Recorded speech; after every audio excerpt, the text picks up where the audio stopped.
김경래의 최강 시사. 네, 경주에서 벌어진 사건입니다. 이거 많이들 이렇게 보고 놀라셨을 거예요. SUV 차량이 초등학생 자전거를 타고 가는 초등학생을 쫓아가다가 뒤에서 이제 부딪힌 거죠.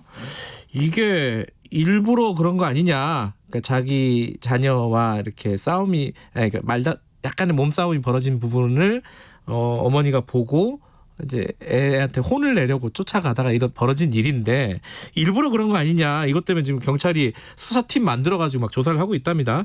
조은원 변호사와 함께 이 얘기 좀 나눠보겠습니다. 안녕하세요. 네, 안녕하세요. 영상 뭐 다들 보셨을 텐데 네. 이 고의성이 있다고 볼 만한 측면이 어떤 게 있어요? 일단 이 사건이 가장 중요한 거는 네. 고의가 있는지 없는지 여부를 좀 가려야 되고요. 그렇죠. 고의가 인정이 된다라고 한다면 어떤 고의가 있는지도 한번 살펴봐야 됩니다. 아, 고의도 여러 가지인가요? 네, 왜냐하면은 일단 고의가 있다라는 측면에서 먼저 말씀을 드리면 네. 일단 고의라는 게 살인의 고의도 있을 수가 있고 아니면은 얘를 다치게 하겠다 이런 상해의 고의가 있을 수도 있어요. 근데 일단 이 사건이 이제 어머니가 어떻게 보면 화가 나서 자기의 딸을 괴롭힌 아이에게 화가 나서 쫓아간 거잖아요. 네. 근데 쫓아갔는데 뭐 뛰어갔느냐? 그게 아니었어요. 자전거를 타고 아이가 도망가니까 예. 차로 쫓아간 거거든요. 그렇죠, 그렇죠. 그렇게 본다면 충분히 내가 얘를 쫓아가는 과정에 있어서 어느 정도 사고가 나지 않을까? 아, 이런 예견은 조금 할 수도 있었다고 봅니다. 그런데 이게 과연 살인의 고의로까지 볼 수 있느냐?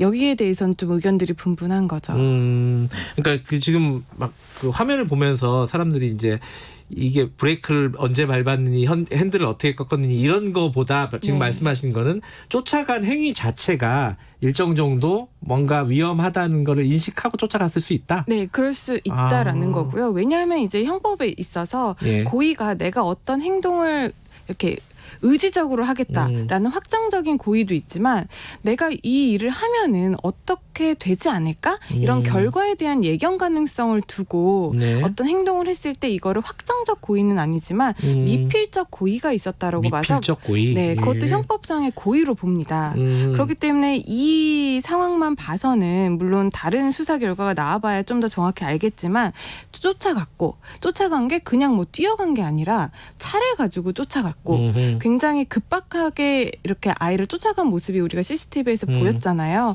그렇게 본다면 추돌의 가능성은 그러니까 추돌의 가능성은 어느 정도 예상할 수 있었다.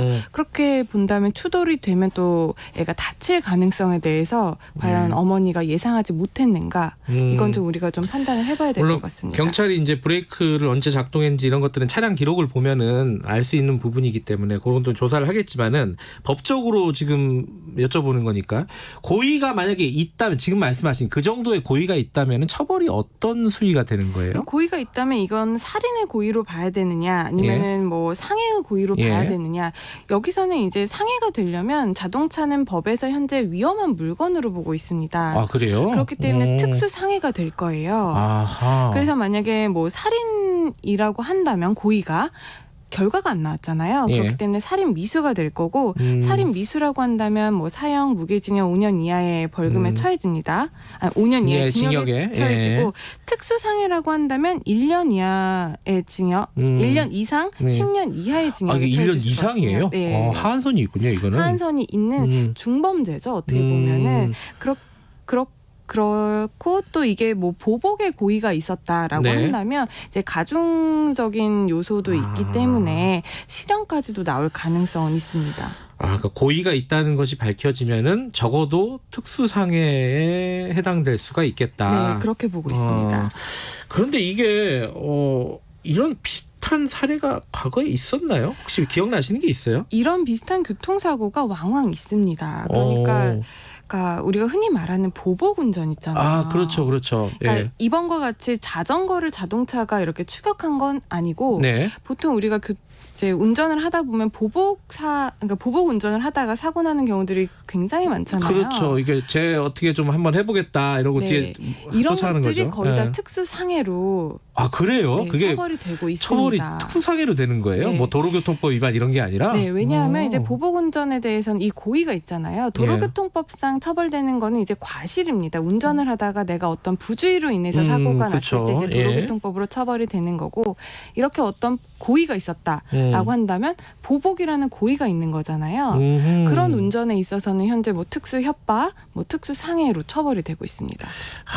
이게 운전할 때 그거 하시면 안 됩니다, 진짜로. 그죠? 약간 기분 나쁘더라도. 네, 제가 최근에도 처리한 사건 중에 이제 터널에서 끼어들기를 했어요. 예. 다치지 않았거든요. 차도 서로 부딪히지도 예. 않았고, 이런 것들이 특수 협박으로 특수 협박으로 또 되더라고요. 네. 그런데 지금 CCTV를 보면요, 애가 이제 넘어지고 그 차주가 이제 가해자가 네. 문을 열고 나와가지고 애를 일으켜요. 그러고 자전거를 들어주고. 근데 이제 물론 말소리는 안 들려요. 근데 그쵸. 애는 막 죄송하다는 듯한 이런 막 인사를 하고 이러는데, 그런 걸 보면은 뭐 다치게 하려는 건 아니지 않을까. 애를 이렇게 일으켜주고 이런 걸 보면은 네.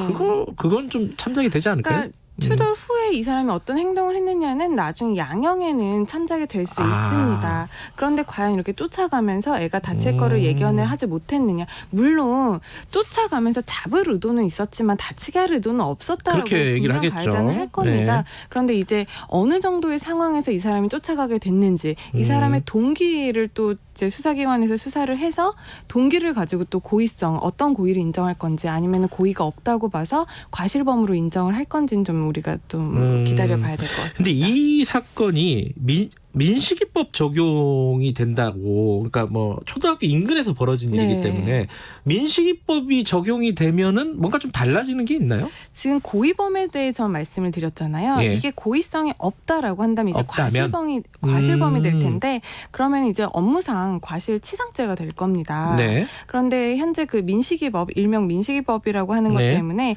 스쿨존에서 이런 업무상 과실치상죄가 발생을 하면요. 네. 1년 이상의 징역, 15년 이하의 징역에 처해질 수가 있고, 예. 또 500에서 3천만 원 이하의 벌금에 처해질 수가 있습니다. 아하. 그렇다 보면 이게 고의가 없었고 과실범이다. 그러면은 민식이법이 적용이 될 텐데, 그렇게 한다면 아까 말씀드린 특수상해보다도 오히려 법정형은 좀 높아져 있어요. 아, 그래요? 그렇죠. 아까 특수상해가 1년에서부터 10년이었는데 이건 1년에서부터 15년이거든요. 물론 이건 벌금형도 나올 수는 있습니다. 아, 그렇죠. 네, 민식이법 예. 같은 경우에는 아까 특수상해는 벌금형이 없고요. 아, 그래요? 네. 그래서 이런 미묘한 차이들이 있지만 뭐 실형의 양형 법정형만 봤을 때는 이게 좀 높기 때문에 과연 어떻게 나올지 좀 지켜봐야 될 것 같긴 합니다. 그러니까 고의성이 있어도 없어도 굉장히 문제가 되긴 해요. 예, 그러네요. 지금 상황 자체는 물론 이제 그 고의성이 있냐 없냐를 가지고 많이 다투긴 하겠지만은 여러 가지 법적으로는 좀 민감하고 예민한 부분들이 있습니다. 자, 여기까지도 굉장히 알기 쉽게 잘 설명을 해주셔서 감사합니다. 조우람 변호사였습니다. 5월 28일 목요일 김경래 최강시사 오늘 여기까지 하죠. 저는 뉴스타파 기자 김경래였고요. 내일 아침 7시 20분에 다시 돌아오겠습니다.